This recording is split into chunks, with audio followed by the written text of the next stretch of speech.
The wife cheated on her husband to save him. It all happened so damn fast that I didn't even have time to do anything about it. One minute I was watching TV, the next minute I was pinned against the wall and 5 guys were threatening to break both my legs. I was watching Monday Night Football when the doorbell rang. I yelled to Maggie to open it, but she apparently didn't hear me. It rang 2 more times. I got up to answer it, and then, boom, I was against the wall. I was surprised, of course, but I knew what was wrong as soon as I saw Mike walk in. Attracted by the commotion, Maggie entered the room, and I almost died of embarrassment. No makeup, hair in curlers, in a tattered flannel nightgown and fuzzy pink slippers. To top it all off, it was obvious she was 4 months pregnant. "What's going on here?" she asked. Before I could say anything, Mike replied, "I'm here to collect a debt," and then turned to me and said, "And if I don't get what I came for, I'm going to break both your legs." "Hey, Mike," I said, "I told you I'd pay you as soon as I rebuilt this 289 and sold it." He snorted. "You've been telling me this story for over 6 months, and I'm not going to wait any longer. Do you have the money?" I shook my head. "No." He said, "Too bad. Louie, go get a baseball bat." When Louie left the room, Maggie asked in a scared voice, "What are you going to do?" Mike told her he was going to break both my legs and make an example out of that lame asshole you married.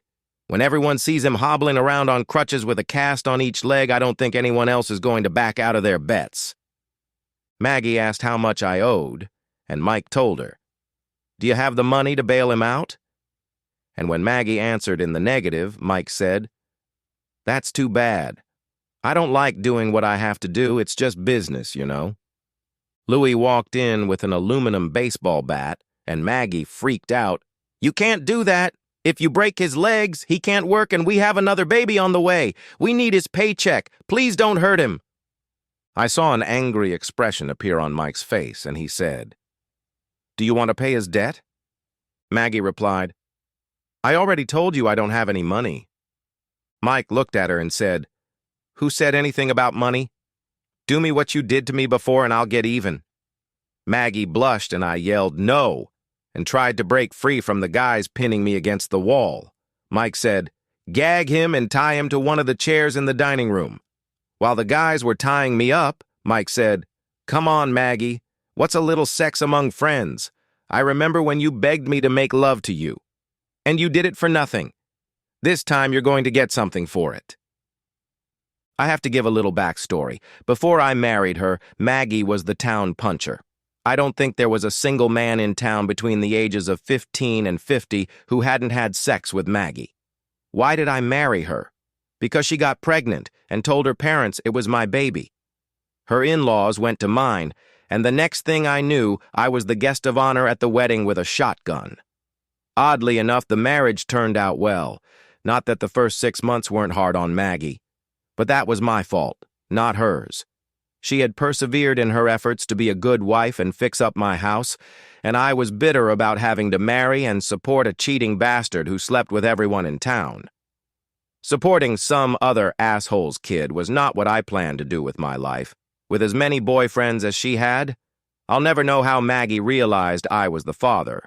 But when little Roy showed up with a full head of red hair like mine and a nose as big as mine, my father and grandfather, there was no doubt who the father was.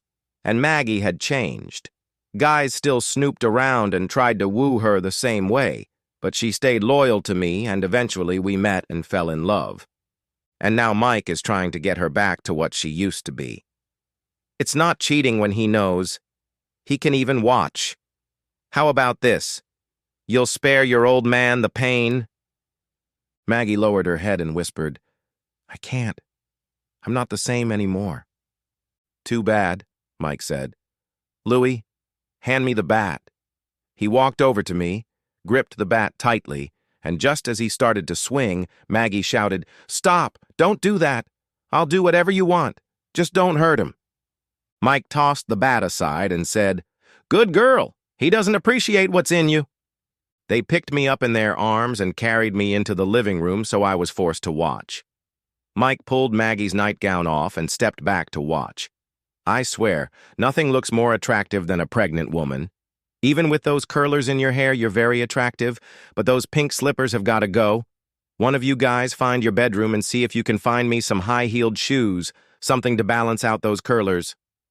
Louis left and returned a minute later with a pair of black patent high-heeled shoes called "Have Sex With Me."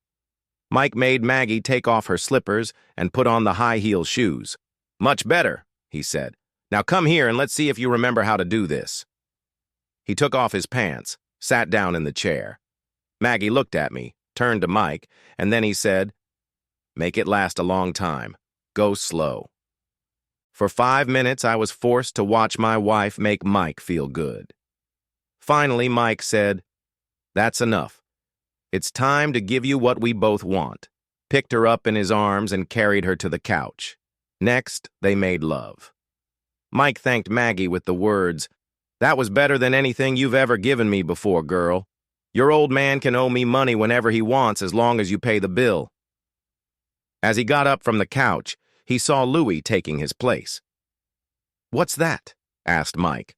Louis replied, "You promised us 10% for helping you, and since you didn't get the money, I want my 10% of it." The other guys joined in and said they wanted Maggie's part too.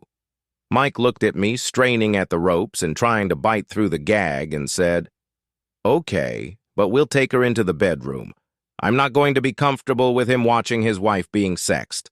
He took Maggie's hand and led her out of the room. For the next 2 hours, I listened to the sounds coming from the bedroom, rude and profane comments from the guys, and Maggie begging to make love to her. Finally, it was over, and the 5 of them walked out without looking in my direction. They were gone for a good 5 minutes before Maggie came out of the bedroom. She had definitely been worked over. There were bites all over her body and sex marks all over her face and breasts. She leaned on the door jamb for a few minutes looking at me, and then finally came over, kneeling in front of me and laying her head in my lap. "I'm so sorry. I wasn't going to hold him accountable, but I snapped. I don't know what came over me. I just lost my head." And then she noticed her cheek resting against my dignity and looked up at me in bewilderment. "Did it turn you on? The fact that I'm a cheater turned you on?" She looked at me. "Did you like it when Mike had sex with me?" Well, I hate to admit it, but I was turned on by all those guys, and who knows, now that I know what it does to you, I might have to do it again. She smiled at me. "I think I'll take care of that before I untie you," and leaned down and gave me a good going over. As Maggie worked her magic on my body, I thought about how the night had gone, almost perfect, I'd say. Last week we had done it with Mike's wife, and the next week we were going to do it with Louis's wife. I pondered how long we had to wait before getting back to Maggie. From what she was saying, a couple weeks might be too long. The end! Subscribe to my channel. Thank you!